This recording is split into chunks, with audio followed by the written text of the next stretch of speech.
Okay. Where did it begin?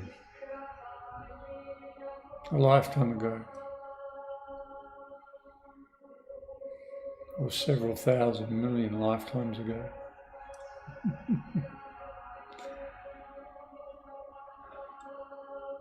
For all of us.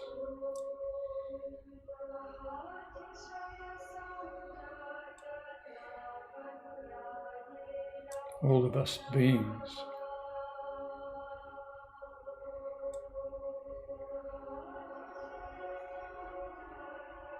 The life urge to find itself,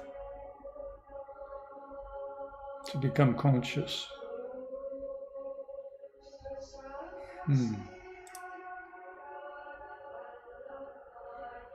The joy sought in procreation.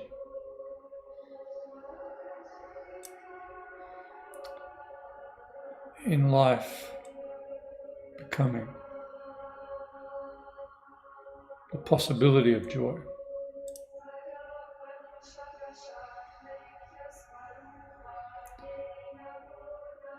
Mother and father seeking joy with each other.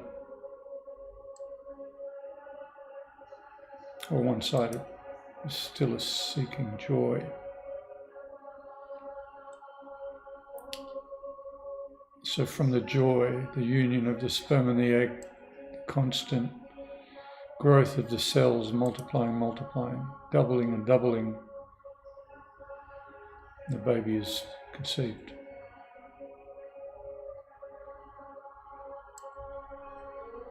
Grows and is born, doesn't know what a mother is, doesn't know what it is, doesn't know where it is. All of a sudden the universe, it thinks something's tearing me apart from myself. Birth is happening.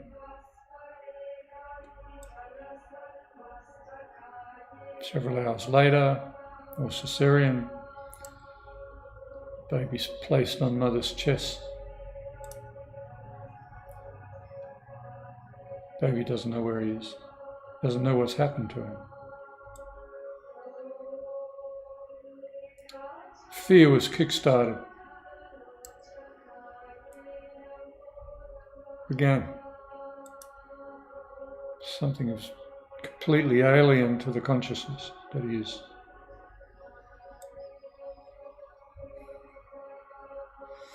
He's aware of himself, but he doesn't know what he is. His consciousness is infinite. It's not restricted by language or concept or identification with form as self. There's no identification.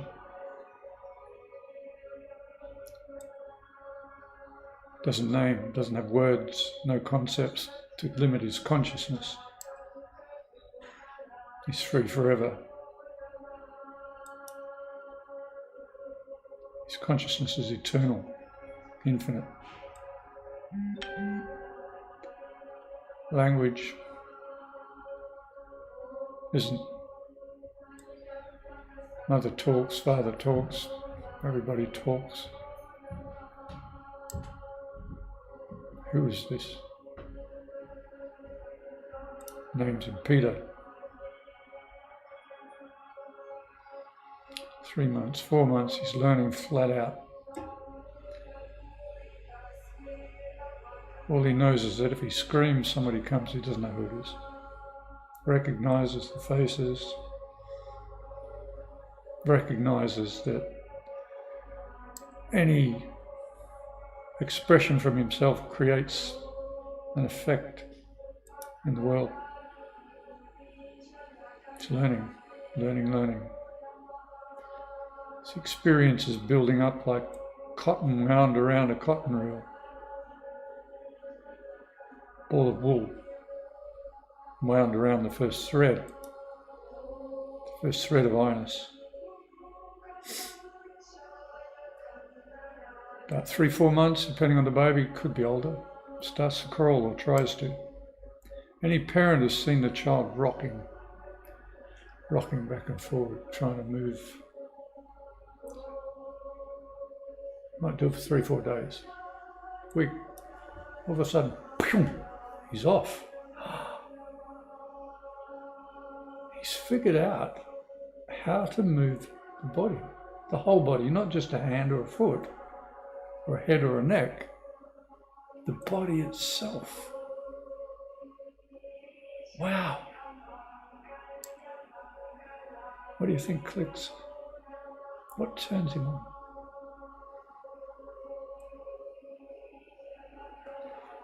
It's the connection between the will and the matter. He figures out how to connect.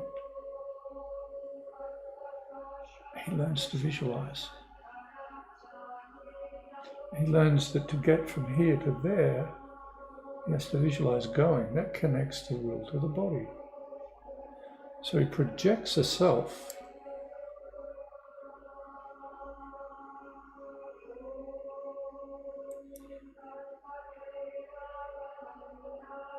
the I-ness, the I identity is projected. Then he learns that it's fun. Mother puts toys just out of his reach, encourages him. Everyone's encouraging him. Around about the same time, he's putting syntax together. He begins to recognize that his mother's calling the projection Peter. So he begins to identify with the projection as self.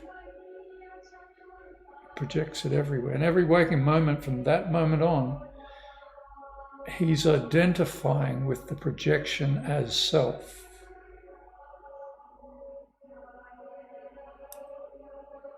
He comes to think that the projection is who he is.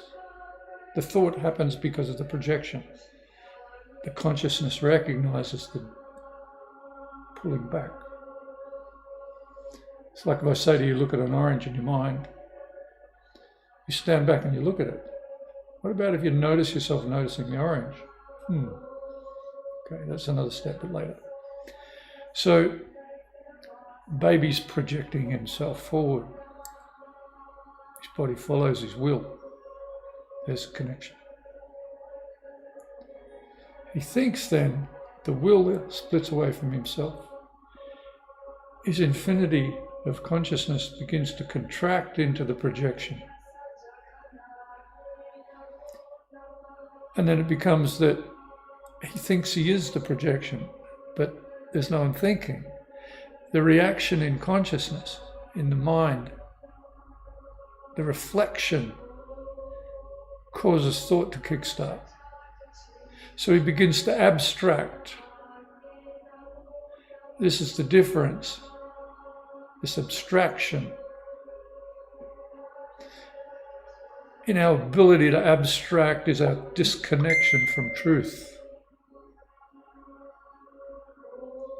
So the baby then projects this body all over the shop. He's unstoppable. Danger! Parents are driven mad, but the baby's having the time of his life. He's found a new toy that he can move about the body. Mummy names it Peter. It's got a label on it. He begins to identify with Peter as self, and he becomes the label, forgets his superconscious infinite being. From that point on, he's left himself.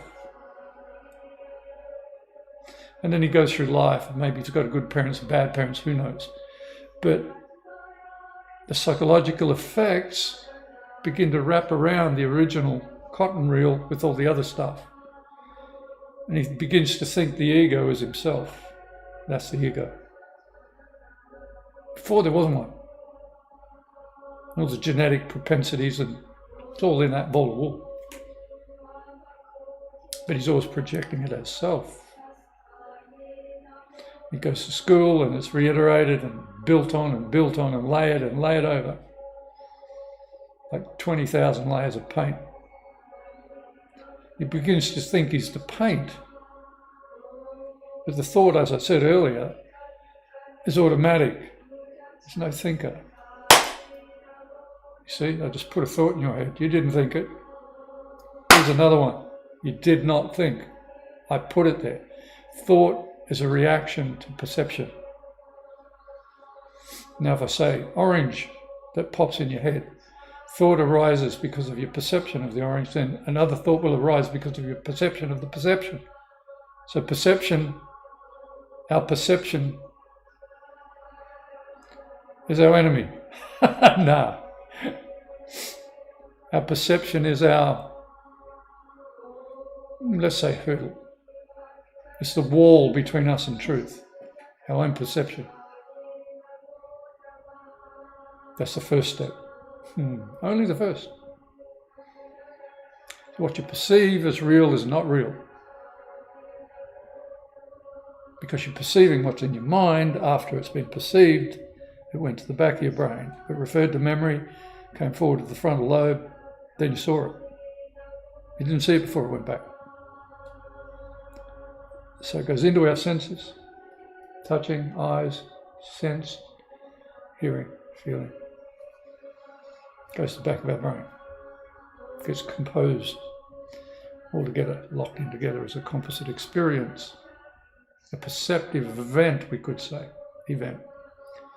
So the brain is very smart. It finds a match in a electrochemical imprint, because perception comes from the nerves, which are electrochemical. So there are electrochemical triggers from this, from a very soft touch, from taste.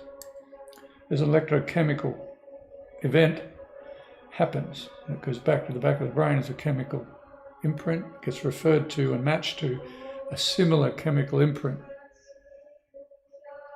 And locked into the original chemical imprint in the brain, in the memory, is emotion, because chemical composite equals emotion. So it comes forward loaded with the emotion from the previous experience. It comes to the front of the brain, but while all this is going on, there's more data going in. So the old one coming out matches, rather coincides in event, like in an event horizon in your frontal lobe, and the incoming data gives you the context for the old experience. So that's how perception works. But there's always a witness of this. This witness is you. Thought is automatic, it just happened. You can't stop the brain, stop the mind, they say in a lot of yoga texts. We have to stop the mind, but you can't stop the mind.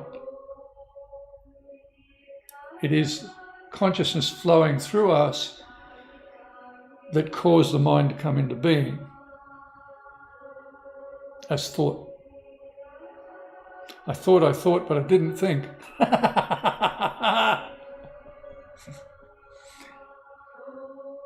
So I think, but I don't. Anyway, so perception happens. And then we think we're something. We do something, causes an effect in outside us, and it comes back. And we experience it as a validation of our pseudo-self. The pseudo-self is the projected self, the imaginary self, the ego. The idea of I or me. I'm that. See, we say in our mind. We say in our mind, I. Me, over there, that's me. I'm thinking. I feel. I know. I am. I. The I. Capital I, not the I. The I. What am I? I am. What you add after I am, that's what locks you into it. Don't add anything. I am. Okay, so moving back. Perception's happening. Thoughts are arising. It's automatic. Okay? Now, the consciousness, the infinite, omnipresent, omniscient consciousness is flowing through us like neutrinos flow through the Earth or any planet.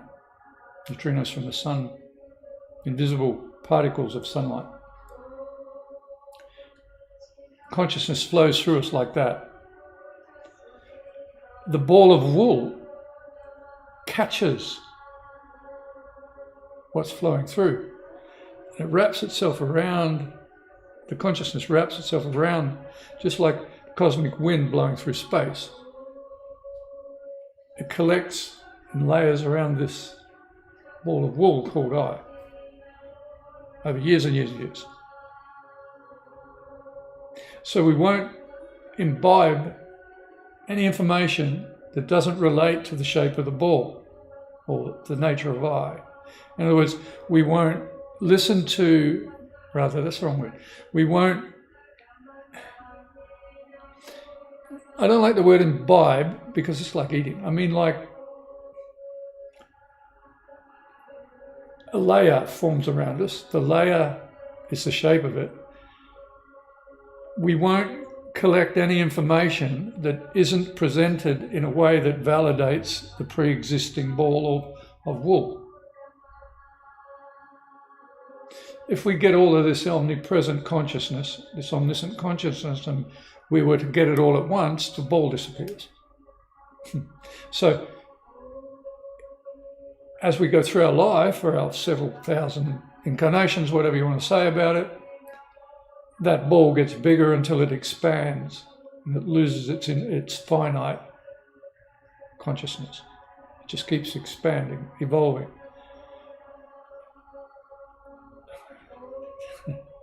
Just like omniscience does. It has not got a form, it's not got an end, it's omniscient. So the ball of wool that we identify with as self, we'll discard everything else that doesn't go with that doesn't validate it. That's how it works. So we spend our life in this state of referring to this I as self, and later on when we grow up a bit, what happens is the baby's born intact. He's born with a super consciousness, but he compresses that down. But he comes packaged with who he was in his past life. But he doesn't become that until a certain age.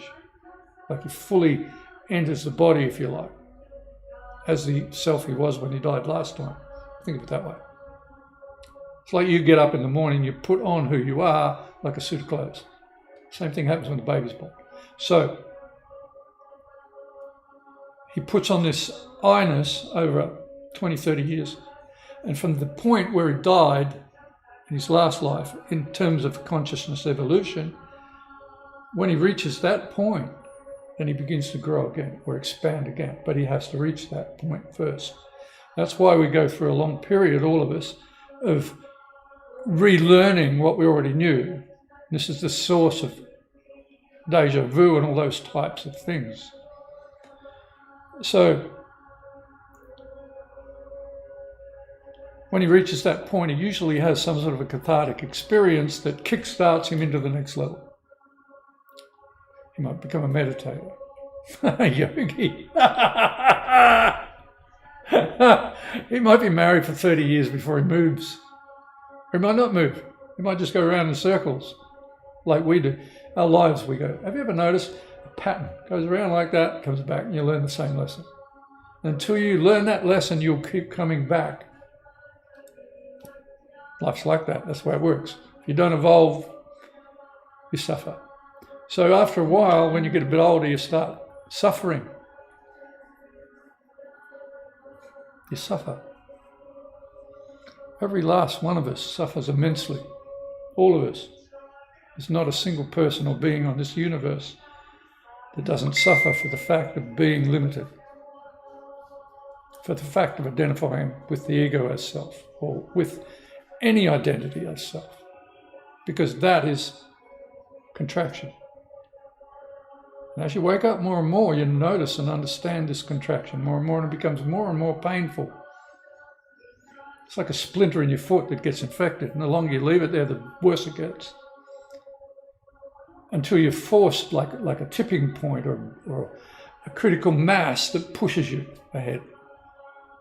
And all of us are evolving But let's leave the personal out of it, because that's the ego. If we remove the ego and there are no egos, there's only one self, which means that existence is the awareness becoming conscious en masse, right through every level of beingness. So we leave the ego behind. Why you come here today? Find love? To learn to love yourself? To find joy? To find answers? To find enlightenment? No, you're not going to get it. Because the ego can't get enlightened. It's a projection. It's imaginary. Has no self. How can a man who doesn't exist create himself? How can a man who doesn't exist give himself up, uncreate himself? Whoa. You can't. So when the baby chose to identify, he used the will. We can't say he used the will, because the word he refers to the baby. Something used the will to begin to identify. So the key to the whole thing is the will. Not I, that guy over there. Not the ego, me. It's the will. The will is the secret. The will is the key. The will is the flaming sword that turneth every way to keep the way of the tree alive. The will. Your own will is the problem. So when I was in my 20s, I went out in the bush and laid on this giant boulder with all jagged edges sticking up, like this. I took all my clothes off and laid on top of this boulder all day. I wanted to give my will up, using the pain as a reference. 7 hours. Couldn't do it. Couldn't give it up. It suddenly hit me. I'm using my will to do this. My will. I still had this my idea, like I had something, like I existed as something that owned something. Of course I couldn't.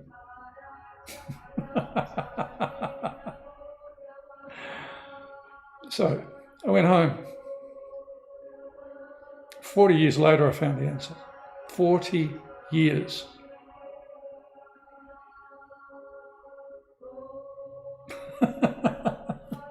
So,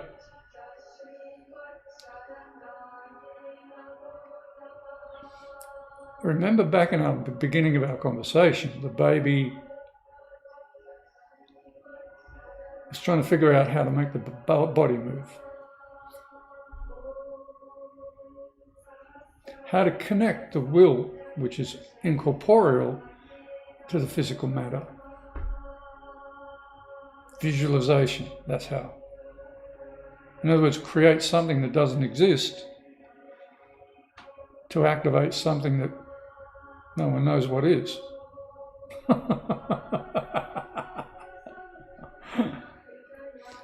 You see, we've labelled all these things. We've named everything in the universe. Because we've agreed that's what it is, but it's not what it is, because nobody knows what anything is. You imagine it's a car or a tree or a person. What is it? No one knows. There's no one to know, because the one that would know would be the ego. I know, I'm the ego. Hey. So, how to do this? How to do this? Okay, we'll go there. And that'll be the end of it.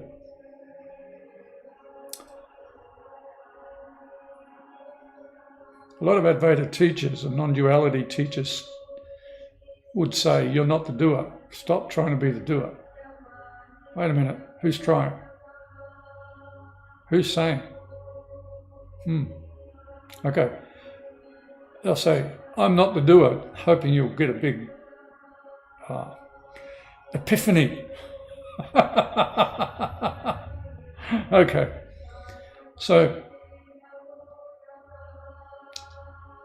the I, the ego, being that it's imaginary, can't do anything. Nothing. If you put your hand on the desk. See if it'll move. Ask it to move. Beg it to move.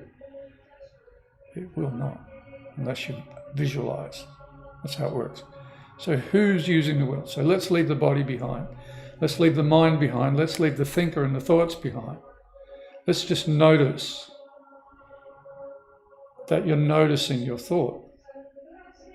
Now I said, you're noticing your thought. So who's this you in the word your? Okay, so it's an idea. It's a subtle I. It's the I you think you are, the mental body. If I yell out loud, it'll be a reaction in your physical body, the hearing, and you react emotionally, and then you begin to think. There's 3 levels of emotion, reaction. Now these 3 are like a triangle. You push one side of the triangle, it affects the other 2. That's how the forces work. So mental, emotional, and physical. Touch you physically, you react emotionally and mentally. You can't get out of this triple consciousness. It's a triplicit force. It's impossible. To try to get out from inside it, it's impossible. But there is a way. I'm going to share it with you. It's like this. If you take one side of the triangle to be negative and the other positive, and the base to be the plane upon which the 2 sides affect each other, like a pendulum. Right? So if you press one side, the pendulum swings the other way. If you press the other way, it swings the other way, across the plane on the bottom. Physical reaction. In other words, what you'll experience is your physical life. So we go through our lives as this triplicit being, emotional, mental, and physical. We're not going to go into details like the yogis do about vasanas and all those words. It can only confuse us. So we're Westerners. We're not yogis. We're not Indians. We don't speak Sanskrit. So we'll find out how it works with physics. It's easy. Like this. If you push one thing one way, where you're moving from is negative. Where you're moving to is positive. So whichever way you move it, you're creating the opposite force. You can't get out of that. Okay? So this position is negative in context of that position. That position is negative in context of this position. So they're both negative or positive. So how do you get rid of this? Whichever way you go, you're buggered. Okay, here's how you do it. Don't try to be positive. Don't try to fix the negative. Let both go. Bang. The triangle collapses. No more triangle. Don't try. Give up. Surrender. How to surrender? Who surrenders? There's the question. Back to our will on the rock. Aha! Now we have the answer. Who chose to move the baby? Who chose to contract his consciousness? Who chooses to love? Who wants joy? Who seeks himself? God? Who's God? What God? Which God? Us humans have been trying to define God since we exist. We don't know. We don't understand. We have words, names, learnings, doctrines, all of it. What's the answer? I have to come at this a little obliquely. It's easy. Every being has a sort of consciousness of some degree, some form, some awareness of something outside their body or whatever shape it is. Whether it's a germ, an amoeba, single-celled organism, a cat, dog, dolphin, whale, whatever, us. We have an awareness outside us of the world. Because our physiology, our biology reacts to stimuli. Whether it be reacting by having perception like we do, or a chemical reaction like a single-celled organism does, it's still a reaction to exterior stimuli. So, perception is the result of the stimuli, whether perception be a chemical reaction in a single-celled being or an electrochemical reaction in us. It's the same thing, it's a chemical reaction. Triggers the chemicals, hormones get created, they race to our brain, tell us what's going on, and we wake up, hello, there's a car coming, better get off the road. So, this consciousness that's aware of every reaction in every being, let's see where it is. Okay. Atomic physics knows about atoms. We all know about atoms now. We won't go to quantum particles. Just to make it very simple, we'll say atoms. So every part of the atom spins around, but they've found out different things now, but we'll say with the atoms, just for the sake of the conversation. So, electron, neutron, proton spinning around the nucleus, so-called, perhaps. Sometimes there, sometimes isn't. That's quantum physics, won't go there. Let's stay with the atom model. It's easier. So, they can't spin around a nucleus unless there's space in there. So we've discovered that there's more space in the universe than matter. Scientific fact. Now, the space between my hands, right? It's oxygen atoms. My hands are atoms. Let's remove the oxygen. There's still space. Remove my hands, there's still space. Bring it back together. Let's just talk about the space. The space in the atoms in the oxygen in my hands is contiguous. It doesn't break at the edge of my skin or at the beginning of the oxygen atoms. That space is contiguous. Runs everywhere. It's omnipresent in the whole of existence. It's in our brain.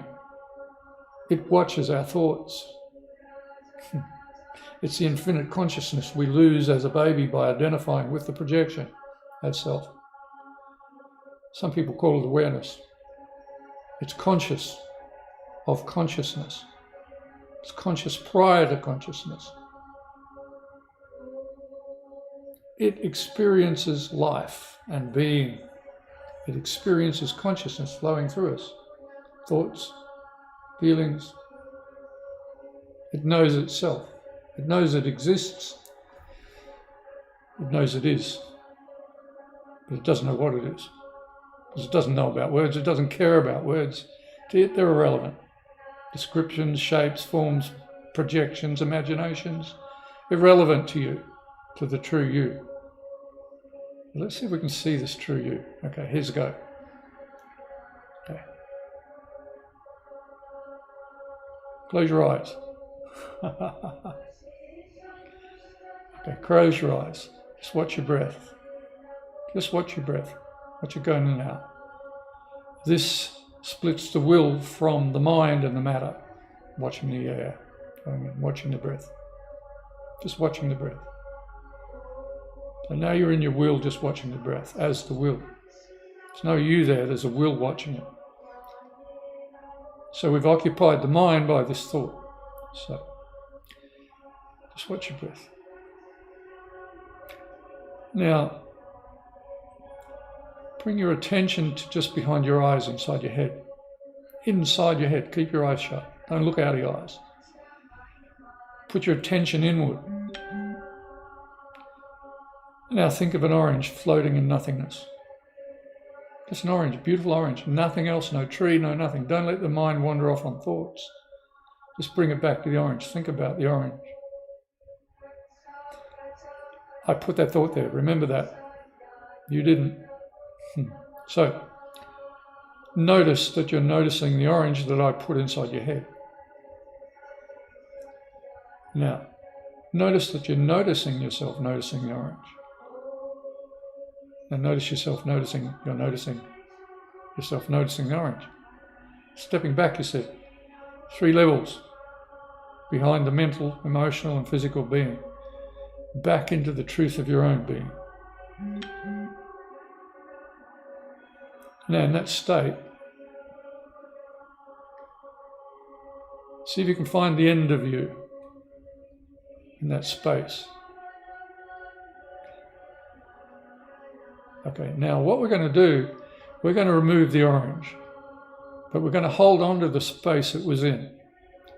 So, okay, remove the orange and hold on to the space. Now, can you get away from yourself? You know where you are? No. You know you are, that's for sure. What are you? You have no clue, no name, no form, no limitation, no identity. You're not human, you're just some awareness. You're aware, your beingness. Now that space is a space that's omnipresent. Space is conscious. It is what's conscious. There is no self in us. That space is infinite being. They call it the Brahman, awareness, the self, God, the original consciousness, all those things. Words, we don't know what it is just is, it's you. It's the same self in all of us, in every being that exists and will exist and has existed. It's the same self in every form of being and life, and every plane of existence, dimension, world, race, colour, species, and every individual in every species, no matter the difference, it's the same consciousness. And this is how God is omnipresent and omniscient, because he's the knower that knows everything through every being. And some of that is omniscience. And the omnipotence is the will that motivates everything. It's the will that seeks love. It's the will that seeks joy. It's the will that holds up existence itself. Food for thought, eh? I think we'll leave it there. Thank you. Namaste.